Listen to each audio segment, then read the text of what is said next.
అందుకే ఇక్కడ ఇగో సర్వేలతో mind game అంటూ తటస్థ ఓటర్లను ఆకట్టుకునే స్కెచ్. ఇక్కడ అసలు పంచాయతీ చెప్పాలనా ఎవరికైనా?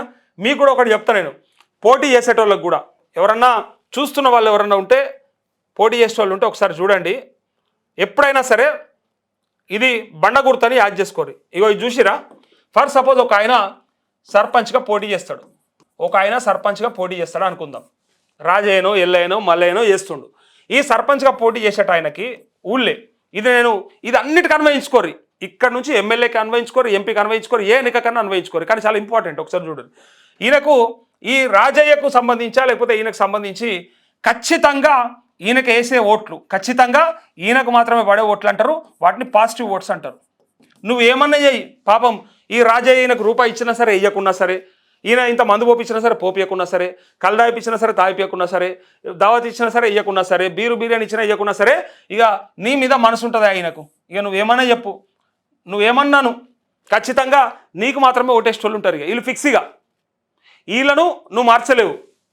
ఇగో ఈ నెగిటివ్ ఓటు నీకు పానం పోయినా, నువ్వు పోయి కడుపుల తలకాయ పెట్టినా, గదవ పట్టుకున్నా, కాలు మొక్కినా, వాని పోరని ముడ్డి కడిగినా, నువ్వు 100 చెయ్యు, వాడు నీకు ఫిక్స్గా పానం పోయినా నీకు వేయడు. బయటికి చెప్తుండొచ్చు, నువ్వు పోయే రాజన్న, నీకు ఎందుకే, నేను ఉన్నా కదా, నువ్వు గెలుచుడు పక్కపో అని చెప్పి దమన గెలిస్తే వాడు పోయి నిలబడతాడు. ఆడ చూసినావా నేను చెప్పినా, నేనే వేయించినా అని చెప్తాడు. ఆడే 10 ఖరాబ్ చేసుడు కాదు, ఇంకా 50 వేయించినా అని రివర్స్లో చెప్పేస్తాడు. సో ఇక్కడ నెగిటివ్ ఓటు పక్క, రైట్.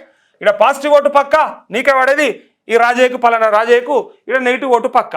అయితే ఇది ఒక పర్సెంటేజ్ ఉంటుంది. ఫర్ సపోజ్ ఒక 15% వేసుకో, ఇది ఒక 15% వేసుకో. అయితే 30% అయిపోయిందా? మొత్తం కలిపి ఓటింగ్ శాతం కొన్నిసార్లు 60 ఉంటుంది, 70 ఉంటుంది, మాక్సిమం 80 ఉంటుంది, అంతే కదా. ఈ లెక్క ప్రకారంగా ఈ 30% ఇలా పోయిన తర్వాత ఏం మిగిలిందిగా ఒకసారి చూడు. ఇక్కడ ఫర్ సపోజ్ ఇంకో 30% ఉంటుంది. 60% పోలింగ్ అయ్యే అవకాశం ఉంది ఆ ఊళ్ళే, ఆ గ్రామ పంచాయతీలో. ఊర్లు అంటే ఎక్కువ పడతాయి అనుకో, ఇక చెప్పలేము ఊర్లో, ఎందుకంటే కొన్నిసార్లు 90% కూడా పడిపోతాయి. ఎందుకంటే ఊర్లో ఉన్న వాళ్ళందరూ ఓటేయాలని కోరుకుంటారు. మేబీ 70-80% కూడా జరుగుతాయి కొన్ని చోట్ల. అయితే హీనపక్షం ఇక తక్కువ 60%. ఇది బయట మన హైదరాబాద్ ఓటర్లకు సంబంధించి చెప్తున్నాను అనుకోరు ఈ లెక్క. సో 30%లా వీళ్ళకి ఎంత కావాలో గెలవాలంటే, ఎవరికైనా సరే ఇక్కడ చెరు 15 మార్చుకుంటే మళ్ళీ 30 కాడికి వస్తారు. సో ఇక్కడ ఏం కావాలి, 1% అనే ఎక్కువ కావాలి, అంటే 16% అనే ఎక్కువ కావాలి. కరెక్టా? ఈయన గెలవాలంటే, రాజయ్య గెలవాలంటే ఈవిడ 16% అనే ఎక్కువ కావాలి. అది నెగిటివ్ ఉంది, ఈవిడ 16% ఎక్కువ కావాలి. ఈడెంత 14% 30ల. ఇప్పుడు అసలు ముచ్చట ఏంటంటే, ఈ 16% ఈ 14% తటస్థులు. వీళ్ళని ఏమంటారంటే న్యూట్రల్ ఓటర్స్ అంటారు. వీళ్ళని న్యూట్రల్ ఓటర్స్, వీళ్ళు తటస్థులు అని పిలుస్తాం మనం. ఈ తటస్థులు అంటే ఏంటిదంటే, వ్యాపారస్తులు ఉంటారు, ఉద్యోగస్తులు ఉంటారు, కొంతమంది నార్మల్ పబ్లిక్ కూడా ఉండే అవకాశం ఉంటుంది, ఏదైనా చిన్న పనులు చేసుకుంటోళ్ళు. వీళ్ళకి ఏముంటుందంటే రాజకీయాల మీద ఇంట్రెస్ట్ కానీ, పట్టు కానీ, ఐడియా కానీ, అవగాహన కానీ ఏముండదు. నిల్లుంటారు, నిల్లుంటారు చాలామంది. అది కూడా ఉంటుంది ఆ పర్సంటేజ్, అది కూడా నేను చెప్తా. వీళ్ళకు అవగాహన ఉన్నా పట్టించుకున్న వాళ్ళు కూడా ఉంటారు. ఇట్లా కొంతమంది ఐడియా ఉన్నా పట్టించుకోరు, తటస్థులు కాబట్టి వాళ్ళకి ఇష్టం ఉండదు. ఎవడొచ్చేది ఎవడిపోతుంది, వాంతో నచ్చేది వీంతో నచ్చేది అని లైట్ తీసుకుంటారు. ఇప్పుడు ఏ క్యాండిడేట్ అయినా, ఈ పలానా రాజయ్య అయినా, లేకపోతే ఒకవేళ ఎమ్మెల్యే క్యాండిడేట్ అయినా, ఈ పాజిటివ్ ఓట్లని నీకే పడతాయి. నువ్వు ఇచ్చినా ఇవ్వకుండా వీడు నీకే వేస్తాడా? నువ్వు వీనికి ఏమంటారు కదా, అన్ని చేసి ఎంత నోట్లకి ఇట్లా ముద్దగాలి పెట్టొచ్చినా వాడు నీకు వేయడిగా, ఆడు ఫిక్స్. ఈ ఏ ఓట్లు ఫిక్స్, ఏసే ఓట్లు ఫిక్స్. కాబట్టి ఏసే ఓట్లు పర్సెంటేజ్ పెట్టుకోవాలి.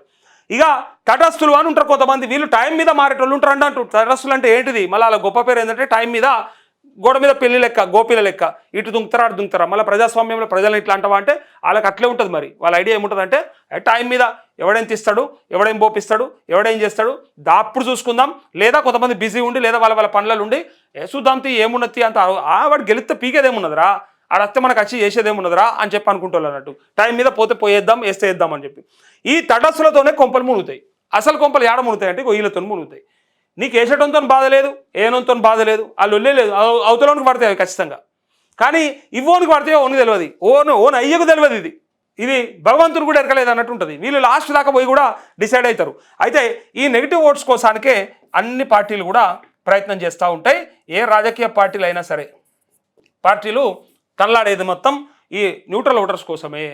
ఈ న్యూట్రల్ ఓటర్స్ ఎప్పుడు డిసైడ్ అవుతారంటే, రేపో ఎల్లుండి ఎన్నికరంగా ఇప్పుడు స్టార్ట్ చేస్తారు ఆలోచించు. నిన్న మొన్న అంతా ఇడిచిపెడతారు, నా పని నాకుంది, గా పని నాకెందుకు రాని.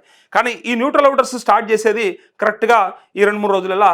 అవురా ఓ నిలబడ్డర్రా బిడ్డ అంటే వాళ్ళ ఇంట్లో, బాపు పలానా మాగంటి సునీత నిలబడ్డది, లేదంటే పలానా నవీన్ యాదవ్ నిలబడ్డాడు, దీపక్ రెడ్డి నిలబడ్డాడు అని అప్పుడు చెప్తే అప్పుడు ఎవరురా మరి మంచోళ్ళు, ఎట్లా చేద్దాంరా మరి, ఏమంటుర్రా గల్లోళ్ళు, మనోళ్ళు ఏమంటుర్రా అంటారు. ఊర్లో కూడా ఏమరా మన వాడోళ్ళు ఏమంటుర్రా, మన వాడకట్టోళ్ళు ఏమైనా చెప్తుర్రా, రాజే అంటుర్రా సూర్య అంటుర్రా అని అప్పుడు డిసైడ్ అయ్యి రాత్రి దాకా చూస్తారు. ఏమో బాపు వాళ్ళు గిదంటారు వీళ్ళు గిదంటారు అంటే ఆహా ఓకే చూద్దాం తీరా టైం మీద మన సంఘం ఏమైనా ఒప్పుకుందారా, మన సంఘాలు ఏమైనా ఒప్పుకొని వచ్చినాయా, ఒప్పుకున్నా ఒర్రాడు ఒప్పుకోనికి వాడెట్లు ఒప్పుకుంటారా, అగో వాడేనా పెద్ద మనిషి, వాడు ఒప్పుకొస్తే అయిపోయానా అని ఇక ఈడ చాలు చేస్తారు. ఇక లొల్లి అంతా పంచాయతీ గడ చాలు అవుతుంది.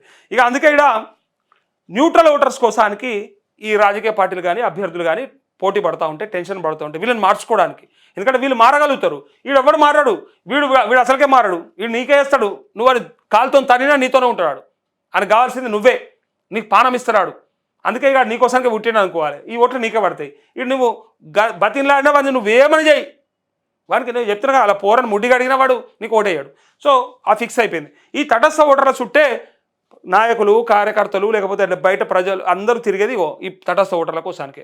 సో అందుకే ఇక్కడ వీళ్ళు ఏం చెప్తున్నారంటే ఈ చివరి క్షణంలో తటస్థ ఓటర్ల ప్రసన్నం చేసుకోవడానికి ఈ సర్వే రిపోర్ట్ల పేరుతోని ఆగమాగం చేస్తుర్రు అని చెప్పి ఇక్కడ ఇగో తటస్థ ఓటర్లను ఆకట్టుకునేలా స్కెచ్. జూబ్లీహిల్స్ ఉప ఎన్నికలో గెలుపు కోసం బీఆర్ఎస్ పార్టీ ముమ్మర ప్రయత్నాలు చేస్తుంది, సర్వశక్తులు అడుగుతుంది. దీనికోసం ప్రైవేట్ సంస్థలతో సర్వేలు చేస్తున్నట్టు సమాచారం. మీరు కూడా చెప్పి పైసలు లేవా మీ దగ్గర? పోలింగ్ తేదీ దగ్గర పడుతున్న కొద్దీ ఒక్కో సంస్థ బీఆర్ఎస్కి అనుకూలంగా సర్వేలు ప్రకటిస్తుండడం మైండ్ గేమ్లో భాగమని ప్రచారం జరుగుతుంది. అది మైండ్ గేమ్ కాదు, అది అక్కడ కనిపిస్తూ ఉంది. ఎక్కువ మట్టుకు ఆ ఇంపాక్ట్ ఉంది కాబట్టి అట్లా చెప్తారు. ఇప్పుడు ఇంతమంది సర్వేలు 11 మంది ఇచ్చారు కదా, రేపు బీఆర్ఎస్ ఓడిపోయింది అనుకో మళ్ళీ వాళ్ళకు క్రెడిబిలిటీ ఉంటుందా? ఒకడో ఇద్దరో పైసలకు ఆశపడి కక్కుర్తిపడి చెప్తారు అనుకోవచ్చు. అందరు చెప్తారా? అందరు అదే ఉంటారా? రేపు పొద్దుగాల నాశనం చేసుకుంటారా సర్వే? ఒక్కసారి పైసలు వస్తే ఈసారికి బయటపడ్డట్టేనా, మళ్ళీసారికి ఏం లేదా ఇక అని జనాలు అనుకుంటూ ఉంటారు. సో పోలింగ్ తేదీ దగ్గర పడుతున్న కొద్దీ ఈ సంస్థ ఇట్లా మైండ్ గేమ్లో భాగమని ప్రచారం జరుగుతుంది. ప్రజలను పార్టీ వైపు తిప్పుకోవడం కోసమే బీఆర్ఎస్ సర్వే స్టంట్లు స్టార్ట్ చేసిందని రాజకీయ వర్గాల్లో హాట్ టాపిక్ అయింది.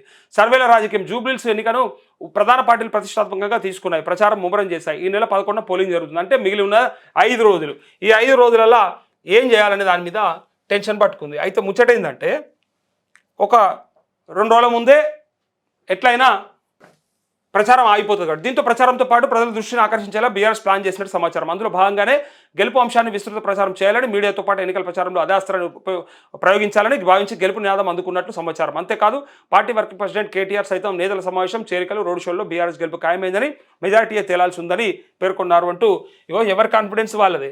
కాకపోతే అయ్యేదేంది, జరిగేదేంది మనకు తెలుసు కదా, మనం చెప్పినాం కదా రిపోర్టు. ఆ రిపోర్టు ప్రకారమే అయ్యేటట్టుంది.